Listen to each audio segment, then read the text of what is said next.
Subscribe to our channel and press on the bell icon so you don't miss out on our newest uploads. Hi everyone, welcome to another video. In this video, you're going to learn how to unfollow someone on Facebook.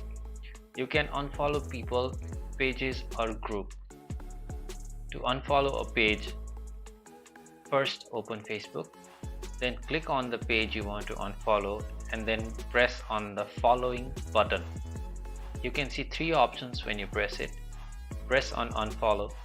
It says that you can no longer view their posts, which means you have unfollowed the page, and now the following button changes to follow. To unfollow a person, open your friend list from your profile and click on who you want to unfollow, then press on the friends button and then press on the unfollow option. You have successfully unfollowed the person, but you are still friends with them. In this way, you can unfollow on Facebook. If you found this video helpful, do not forget to drop a like and we'll see you in the next one. Thank you for watching.